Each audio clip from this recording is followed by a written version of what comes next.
pas de règle. Tu peux très bien mélanger différentes qualités dans une séance. Par contre, au début, pour comprendre comment les choses fonctionnent, pour structurer les séances de manière cohérente, pour progresser les séances de manière cohérente, c'est intéressant de segmenter un petit peu plus. Des séances où justement on va travailler toutes les allures, où on va partir, très bas et en fait on va balayer le spectre dans tous les sens et du coup, est-ce que ça permettrait pas d'être une séance qui te permettrait entre parenthèses de maintenir toutes ces qualités que tu aurais peut-être développées ou du moins de moins les perdre? Alors, je réponds à ta deuxième question en premier. Je pense que c'est une très bonne manière de faire. Et tu le retrouves par exemple dans la préparation de Kylian Jornet, quand il est dans sa phase d'endurance de base en début de saison, où il va faire en gros 5 jours où il fait entre 4 et 6 heures de fondamental par jour. Et ben, le samedi, c'est récup active, donc 2 heures de footing pour lui, facile. Et le dimanche, c'est une séance de 3-4 heures, mais qui va inclure de la moyenne et de la haute intensité.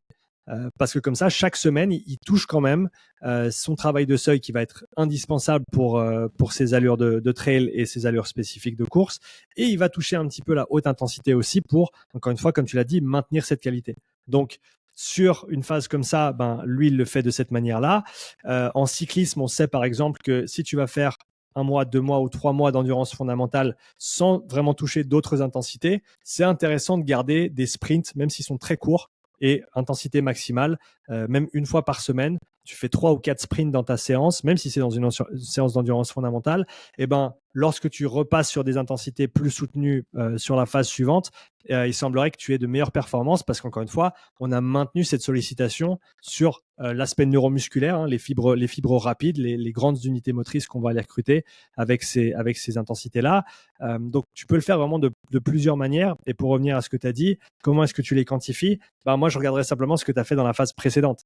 C'est-à-dire que si tu sors d'une phase de type VO2 max et que tu bascules ensuite sur du travail de seuil, et ben peut-être que toutes les 2 à 3 semaines, tu vas soit refaire une séance de type VO2 max en rappel. Donc, tu peux reprendre ce que tu as fait. Alors, peut-être pas la plus grosse séance que tu as faite en fin de progression forcément parce que tu t'es préparé pour cette séance, mais tu vas prendre une séance que tu considérais comme faisable et stimulante, mais qui ne soit pas à la mort, on va dire, par rapport à ce que tu as fait dans le cycle précédent. Ou alors inclure un petit peu de fractionné ou de travail à haute intensité dans une autre séance. Comme tu l'as dit, on peut très bien balayer et faire plusieurs intensités à la fois. Je pense que là-dedans, encore une fois, il n'y a pas de règle. Tu peux très bien mélanger différentes qualités dans une séance. Par contre, au début, pour comprendre comment les choses fonctionnent, pour structurer les séances de manière cohérente, pour progresser les séances de manière cohérente, c'est intéressant de segmenter un petit peu plus. Mais personne n'a dit que tu ne pouvais pas faire 2 intervalles au tempo, un intervalle au seuil et ensuite un intervalle à haute intensité et peut-être même finir avec un autre intervalle au tempo. Hein. Ce n'est pas interdit et ça ne va pas ruiner ta séance. Absolument pas. Après, c'est juste trouver le bon équilibre entre ces différentes choses pour atteindre ton objectif. Et ça va être assez individuel aussi. C'est-à-dire que certains auront besoin de ce rappel toutes les 2-3 semaines, certains pourront le faire toutes les 4 ou 5 semaines. Hein. Donc ça, c'est là où ça devient important aussi d'apprendre à se connaître, de mettre en place des choses de manière structurée, de réfléchir à sa structure d'entraînement, de tester, de retester, de modifier un peu, de voir si on peut optimiser. Est-ce que ça marche mieux pour moi comme ça? Est-ce que ça marche mieux pour moi comme ça? Et avec les mois qui passent et avec les phases d'entraînement qui passent, on engrange de l'expérience et ça nous permet de prendre de meilleures décisions par la suite. Donc pour moi, si je commence à travailler avec quelqu'un que je connais pas, le plus difficile, ça va être au tout début parce que je ne sais pas d'où on commence. Donc, poser les bases, savoir ce qu'ils connaissent, savoir ce qu'ils ne connaissent pas, savoir ce qu'ils font moins, savoir ce qu'ils font bien, savoir ce qu'ils font moins bien. Ça, en fait, ça te donne la base de départ. Plus tu accumules d'informations, plus tu accumules de temps et d'expérience, et plus, en fait, les choses coulent de source et tu sais que, là, on est presque en pilote automatique. Par exemple, maintenant, avec Claudia, que j'accompagne en CrossFit depuis... Alors, c'est pas moi qui gère le CrossFit, mais toute la partie ergo, donc rameur, ski, éco-bike, etc. C'est Max, notre collègue, qui gère le run. On est presque en pilote automatique maintenant à l'approche d'une compétition parce qu'on sait ce dont elle a besoin dans les 3-4 semaines qui précèdent une compétition.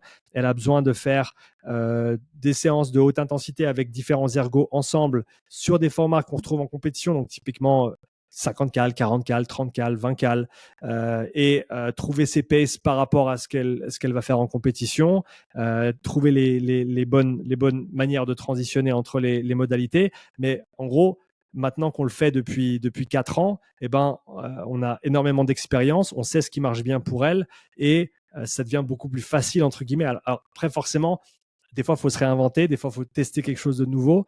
Donc, il ne faut pas avoir peur de sortir aussi de sa routine, mais il faut toujours le faire en connaissance de cause. Il ne faut pas faire un truc parce que tu l'as vu sur Instagram. Il faut se dire, OK, là, ça fait des mois qu'on s'entraîne avec cette structure, ça fonctionne bien, mais là, on voit que ça commence à plus donner autant que ce que ça donnait avant. Est-ce que c'est le moment d'approcher la chose différemment?